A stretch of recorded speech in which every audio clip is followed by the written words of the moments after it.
Aujourd'hui, c'est la fête de Saint Nicolas de Fleux, saint patron de la Suisse. Marié et père de 10 enfants, Nicolas réalise en 1467, à l'âge de 50 ans, son rêve de devenir ermite.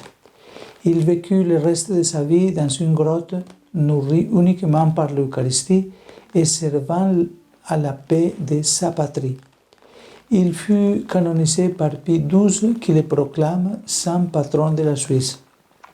À lui, aujourd'hui, et à la Mère de Dieu et à tous les saints, implorons que eux intercèdent pour la paix ici en Europe et partout où il y a de la violence et la guerre.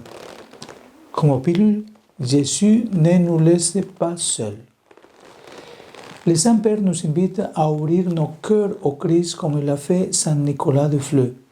Il nous laisse toujours libres de nous ouvrir à lui ou non. Ce même Jésus attend aujourd'hui que tu lui donnes la possibilité d'éclairer ton existence, de t'élever, de te remplir de sa force.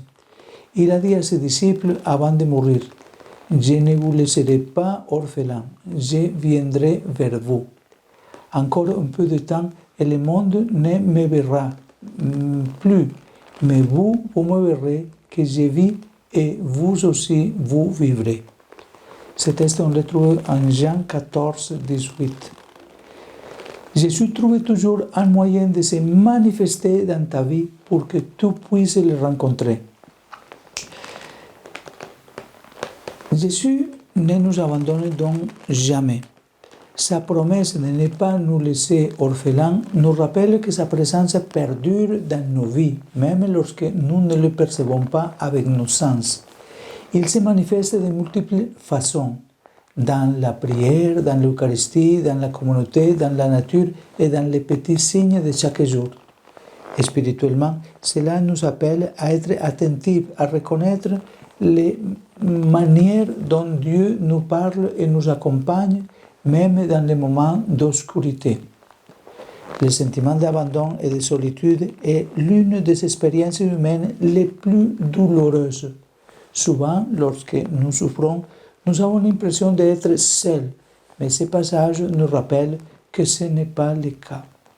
Jésus nous invite à croire qu'il est toujours présent et que son amour a le pouvoir de nous élever, de nous donner de la force et de renouveler nos vies.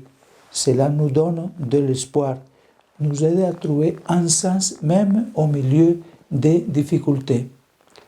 D'un point de vue philosophique, cet enseignement nous amène à réfléchir sur la transcendance et le sens de la vie. Sommes-nous ouverts à la découverte qu'il existe quelque chose au-delà de l'immédiat et du visible? Sommes-nous capables de voir dans les événements quotidiens une présence qui nous appelle à vivre avec plus d'espoir et de confiance? Jésus n'est pas seulement une figure historique, mais une réalité vivante qui continue d'agir dans le monde. La philosophie nous invite à rechercher la vérité et ce message nous met au défi d'ouvrir les yeux sur une vérité plus profonde, que nous ne sommes pas seuls et que l'existence a un but plus grand. Comment mettre ça en pratique? D'abord, soyons attentifs aux signes de Dieu dans la vie quotidienne. Un geste d'amour, une parole opportune, un moment de paix peuvent être des signes de sa présence. En deuxième lieu, prions avec confiance.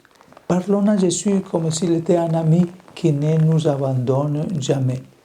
En troisième lieu, recherchons des communautés de foi. La présence de Jésus se vit également à travers les autres. En quatrième lieu, aidons les autres à se sentir accompagnés. Si nous avons expérimenté le réconfort de Dieu, nous pouvons le partager avec ceux qui se sentent seuls. En conclusion, Jésus ne nous a pas laissés seuls. Même si le monde peut sembler sombre, il a toujours une lumière, une présence qui nous élève et nous donne de la force. Nous devons simplement ouvrir nos cœurs et les laisser entrer dans nos vies. Que Saint Nicolas de Fleux intercède pour nous tous, au nom du Père et du Fils et du Saint-Esprit. Amen. Bonne journée.